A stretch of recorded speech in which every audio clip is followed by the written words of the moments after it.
How do a woman and a 6-year-old child both suspiciously die in the same house 2 days apart? This is one of those unsolved cases that once you hear about it, you just never stop thinking about it. I'm gonna give you guys some quick background information on the people that are involved in today's case. Also, just a heads up, this case does discuss someone who potentially may have unalived themselves. So just a warning if that's not something you want to hear about. Max Shacknai was a 6-year-old boy. His parents were Dina and Jonah Shacknai, but they had divorced. They're no longer together. And his father, Jonah, had started a new relationship with a woman named Rebecca Zahau. Jonah Shacknai was a very wealthy CEO, and when his relationship with Rebecca Zahau got more serious, Rebecca left her job and was kind of like a stay-at-home girlfriend, and Rebecca would watch Max a lot of the time when Max was over at his dad's house. Dina, Jonah's ex-wife and Max's mom, does not like this. She thinks if her son is over at his dad's house, he should be spending time with his dad, not his dad's girlfriend.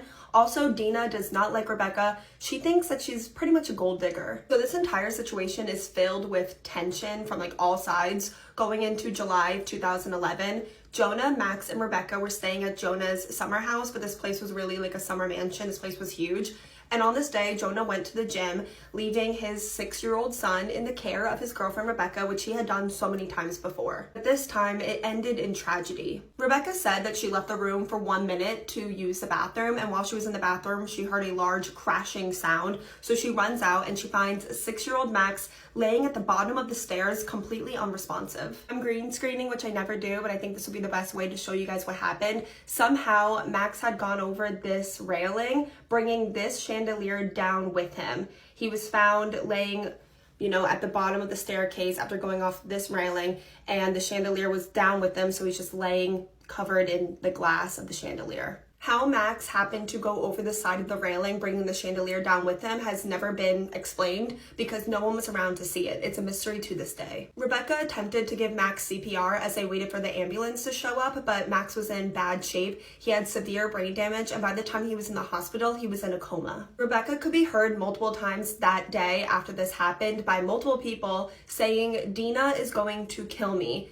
Dina is Max's mom, if you don't remember, who hates Rebecca. Like family does in a family emergency, Jonah's brother Adam flew out immediately to support his brother and his nephew who's fighting for his life in the hospital. At this point, it had been 1 full day since Max was admitted into the hospital and he wasn't showing much improvement. So Adam and Rebecca, who don't really know each other, go back to Jonah's summer mansion to get some sleep while Jonah and Dina stayed with their son in the hospital. There would be a second tragedy in the same house that very same night. In the very early morning hours, Adam called 911 to report that he had found Rebecca's body and she had unalived herself. Her body was found outside her bedroom's balcony by a rope. Her ankles were tied up in rope. Her wrists were tied behind her back in rope in like really complex knots.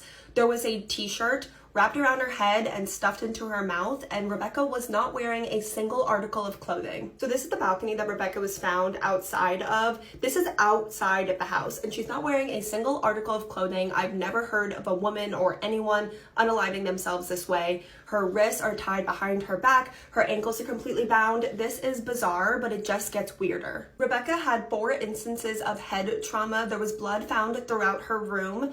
There were signs that she may have been SA'd, possibly by a sharp weapon, and a sharp weapon was found in the house that was covered in bloods on all sides. The entire thing had blood on it. A neighbor also says that they heard a woman screaming for help in the middle of the night, but they didn't call 911. That's annoying. If you hear someone screaming for help in the middle of the night, please call 911. Probably the strangest detail in this entire case is a note